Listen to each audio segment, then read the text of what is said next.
చాలా బాగుంది. హ్మ్. కొమ్మ అనేది గుంపు గుంపుగా వచ్చింది. హ్మ్. ఈ తోట అనేది నల్లికి చాలా తట్టుకుంటుంది. హ్మ్. ఇగో ఈయనే స్ప్రే చేశారు ఇక్కడ. హ్మ్. ఆ! హ్మ్. 15 రోజులకు ఒకసారి స్ప్రే చేసిండ్లు. హ్మ్. హ్మ్. 15 రోజులకోసారి. ఒకసారి. అంటే ఇప్పుడు కొంతమంది 15, వారానికే 2 సార్లు 10 చేస్తారు. రోజులు, 15 రోజులకు ఒకసారి స్ప్రే చేశారు. హ్మ్. ఇట్లా ఎందుకంటే ఇది నల్లికి, తామరకి చాలా బాగా తట్టుకున్నది. హ్మ్. వైరస్‌కి తట్టుకుంటున్నది. హ్మ్. ఈ సేనాయన గూడా సేంద్రియ పద్ధతిలో చేశారు. హ్మ్. ట్రై సేంద్రియ పద్ధతిలో ఆ! చేశారు. ఎక్కువ శాతం. హ్మ్. అంటే ఇంగ్లీష్ మందులు అయి ఈ ఎక్కువ వాడట కన్నా వాడలే. చాలా మొత్తున సేంద్రియ సేంద్రియ పద్ధతిలో చేశారు. హ్మ్. హ్మ్. ఇది ఆవు పేడ ఆవు ఇట్లా అన్నీ పేడ ఏసి ఆవు మూత్రంతో పిచికారీ చేసి చేశారు. మిర్చి ఆ! కట్టి పండించారు. విత్తన శుద్ధి చేశారు. హ్మ్. సూడోమోనాస్, ట్రైకోడర్మా హ్మ్. ఇలా ఈ ఈ పద్ధతిలో నూతన పద్ధతిలో వీళ్ళు వ్యవసాయం చేయడం జరిగింది. హ్మ్. హ్మ్. ఇప్పుడు ఈ మైందా తుఫానే తట్టుకుంది. నల్లికి తట్టుకుంది. బొబ్బ లేదు. ఇప్పటి హ్మ్. వరకు కూడా మళ్ళీ ఇంకా ఇప్పుడు పూతను చూడు కాయ పూత, కాయ చిగురు ఇప్పుడు గూడా చాలా బాగుంది. హ్మ్. ఏప్రిల్ నెల ఎండింగ్ నెలగా ఇది. అవును. ఇప్పుడు గూడా చిగురు వస్తున్నది. హ్మ్. హ్మ్. ఇప్పుడు చెట్టుకి సుమారు ఎన్ని కిలోలు ఎళ్తాయి? ఓ 2, 3 కిలోలు ఎళ్తాయి. ఇది రెండోసారి కాపు కదా? Second time. హ్మ్. హ్మ్. 2, 3 కిలోలు హ్మ్. బయటికెళ్ళే అవకాశం ఉంది. అవును. ఏ విత్తనం అంటారు ఇది? ఏ రకం అంటారు ఇది? లోలా. లోలా అనే రకమా? హ్మ్. ఓకే. మంచి ఇప్పుడు ఎవరైనా పెట్టుకోవచ్చా? ఈ ఇత్తనం మామూలుగా ఈ వీడియో చూసుకుంటా ఎవరైనా పెట్టుకోవాలనుకుంటే పెట్టుకోవచ్చు. పెట్టుకోవచ్చు. పెట్టుకోవచ్చా? పెట్టుకోవచ్చు. అవును. ఖచ్చితంగా నమ్మకం ఖచ్చితంగా పెట్టుకోవచ్చు. నమ్మకంతోని 100% 100% పెట్టుకోవచ్చు. ఓకే. అంటే హ్మ్. మీరు భరోసా ఇస్తారు. భరోసా ఇస్తాము. ఓకే. ఏం పేరు బ్రదర్ నీ పేరు? రాథోడ్ అంబదాస్. ఈ తోట ప్రత్యేకత ఏంది అసలు? మామూలుగా వేరే తోటలు చూసుకుంటే ఎండిపోయినయి, నల్లని అయ్యని రోగాలకు తట్టుకోలేక చచ్చిపోయినాయి అయన్నీ. ఆ! రైతులు కూడా తోటకెళ్ళి పోతలేరు. ఆ! మరి ఈ తోట మంచిగుంది. మంచిగా ఇక్కడ ఈ దాదాపు ఈ ప్రాంతంలో ఎక్కువ 400, 500 క్వింటాల్ వరకు దిగుబడి తీస్తారంట. నిజమేనా? నిజమే. నిజమే. ఎట్లా సాధ్యమవుతుంది మీకది? పంట జాగ్రత్త చూసుకోకూడదు సార్. ఎట్లా చూసుకుంటారు? స్ప్రే టైంకి చేయాలా, హ్మ్. నీళ్ళు టైంకి ఇయ్యాలా. హ్మ్. ఏ టైంకి ఎన్ని రోజులకోసారి స్ప్రే చేస్తారు? స్ప్రే 10, 15 రోజులు. ఏ మందులు? ఎట్లాంటి మందులు? మందులు అవో అయన్నీ తెలుసు. హ్మ్. అంటే కెమికలా? లేకుంటే మామూలుగా ఆవు పేడ, ఆవులు, 2, గేదెలు 2 కలిపి చేస్తారు. 2 రకాలుగా 2 రకాల పద్ధతిలో జేత్తరు. అవు. ఓకే. ఇప్పుడు ఇది మొక్కలు కాయలు బాగున్నాయి గదా! అవును. మరి దీనికి కారణం ఏంటి అసలు? మామూలు మచ్చలు లెవ్వు, కుప్ప లేదు. సీడ్ బాగా చాలా బాగుంది. సీడ్ గొప్పతనం అంటావా? అవు. అన్నిటికి తట్టుకుందంటావా? అన్నిటికి తట్టు. ఓకే. నువ్వేనా కొట్టేది ఈ 20 ఎకరాలు మొత్తం మందు కొట్టేది మొత్తం నువ్వేనా? నేను. మొత్తం నువ్వే చూసుకుంటావు. అవును. దగ్గరుండి. తోట మొత్తం ఇట్లనే ఉందా? లేకుంటే తోట మొత్తం ఈ ఇట్లనే. యొక్క ఈ కొద్ది ప్లేసే ఇక ఇట్లా ఉంటే మిగతా మొత్తం ఎండిపోవటం అట్లాంటియేమన్నా ఉందా? అట్లాంటివి ఓకే. ఎవరన్నా జేసుకోవచ్చంటే జేసుకోవచ్చని చెప్తావా? చేసుకోవచ్చు.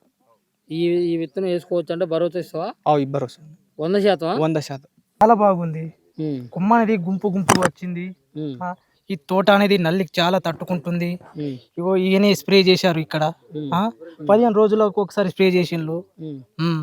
15 రోజులకోసారి. ఒకసారి. అంటే ఇప్పుడు కొంతమంది 15, వారానికే 2 సార్లు 10 జేత్తరు. రోజులు, 15 రోజులకు ఒకసారి స్ప్రే చేశారు. హ్మ్. ఇట్లా ఎందుకంటే ఇది నల్లికి, తామరకి చాలా బాగా తట్టుకున్నది. హ్మ్. వైరస్‌కి తట్టుకుంటున్నది. హ్మ్. ఈ సేనాయన గూడా సేంద్రియ పద్ధతిలో చేశారు. ట్రై సేంద్రియ పద్ధతిలో ఆ! జేశారు. ఎక్కువ శాతం. హ్మ్. అంటే ఇంగ్లీష్ మందులు ఈ ఎక్కువ వాడటం కన్నా వాడలే. చాలా మొత్తున సేంద్రియ సేంద్రియ పద్ధతిలో చేశారు. హ్మ్. హ్మ్.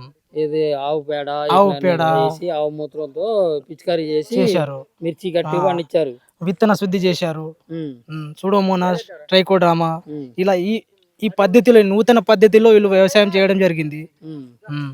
ఇప్పుడు ఈ మైందా తుఫానే తట్టుకుంది. నల్లికి తట్టుకుంది. బొబ్బ లేదు. ఇప్పటి హ్మ్. వరకు కూడా మళ్ళీ ఇంకా ఇప్పుడు పూతను చూడు కాయ పూత, కాయ చిగురు ఇప్పుడు గూడా చాలా బాగుంది. హ్మ్. ఏప్రిల్ నెల ఎండింగ్ నెలగా ఇది. అవును. ఇప్పుడు గూడా చిగురు వస్తున్నది. హ్మ్. హ్మ్. ఇప్పుడు చెట్టుకి సుమారు ఎన్ని కిలోలు ఎళ్తాయి?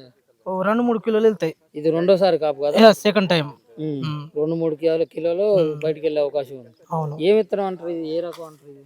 లోలా. లోలా అనే రకమా? హ్మ్. ఓకే. ఇప్పుడు ఎవరైనా పెట్టుకోవచ్చా? ఈ ఇత్తనం మామూలుగా ఈ వీడియో చూసుకుంటా ఎవరైనా పెట్టుకోవాలనుకుంటే పెట్టుకోవచ్చు. పెట్టుకోవచ్చు. పెట్టుకోవచ్చా? పెట్టుకోవచ్చు. అవును. ఖచ్చితంగా నమ్మకం ఖచ్చితంగా పెట్టుకోవచ్చు. నమ్మకంతోని 100% 100% పెట్టుకోవచ్చు. ఓకే. అంటే మీరు భరోసా ఇస్తారు. భరోసా ఇస్తాము. ఓకే. ఏం పేరు బ్రదర్ నీ పేరు? రాథోడ్ అంబదాస్. ఈ తోట ప్రత్యేకత ఏంది అసలు? మామూలుగా వేరే తోటలు చూసుకుంటే ఎండిపోయినయి, నల్లని అయ్యని రోగాలకు తట్టుకోలేక చచ్చిపోయినాయి అయన్నీ. ఆ! రైతులు కూడా తోటకెళ్ళి పోతలేరు. ఆ! మరి ఈ తోట మంచిగుంది. మంచిగా ఇక్కడ ఈ దాదాపు ఈ ప్రాంతంలో ఎక్కువ 400, 500 క్వింటాల్ వరకు దిగుబడి తీస్తారంట. నిజమేనా? నిజమే. నిజమే. ఎట్లా సాధ్యమవుతుంది మీకది? పంట జాగ్రత్త చూసుకోబడుతుంది సార్. ఎట్లా చూసుకుంటారు? స్ప్రే టైంకి చేయాలా, ఉమ్, నీళ్ళు టైంకి ఇవ్వాలా. ఉమ్. ఏ టైంకి ఎన్ని రోజులకు ఒకసారి స్ప్రే చేస్తారు? స్ప్రే 10-15 రోజులు. ఏ మందులు, ఎట్లాంటి మందులు? మందులు అవి అయినా తెలుసు. అంటే కెమికలా లేకుంటే మామూలుగా ఆవు పేడ, ఆవులు, గేదెలు? రెండు కలిపి చేస్తారు. రెండు రకాలుగా రెండు రకాల పద్ధతిలో చేస్తారు. అవు ఓకే. ఇప్పుడు ఇది మొక్కలు కాయలు బాగున్నాయి కదా, అవును. మరి దీనికి కారణం ఏంటి అసలు? మామూలు మచ్చలు లేవు, కుప్ప లేదు, సీడ్ బాగా చాలా బాగుంది. సీడ్ గొప్పతనం అంటావా? అవు అన్నిటికి తట్టుకుందంటావా? అన్నిటికీ తట్టు. ఓకే. నువ్వేనా కొట్టేది ఈ 20 ఎకరాల మొత్తం మందు కొట్టేది? మొత్తం నేను. మొత్తం నువ్వే చూసుకుంటావు అవును. దగ్గరుండి? తోట మొత్తం ఇట్లానే ఉందా లేకుంటే తోట మొత్తం ఇట్లా ఈ కొద్ది ప్లేస్ ఇట్లా ఉంటే మిగతా మొత్తం ఎండిపోవటం అట్లాంటివి? అట్లాంటి ఓకే. ఎవరన్నా చేసుకోవచ్చు అంటే చేసుకోవచ్చు? చేసుకోవచ్చు. ఈ ఈ విత్తనం వేసుకోవచ్చు అంటే భరోసా ఇస్తావా? భరోసా 100%? 100%.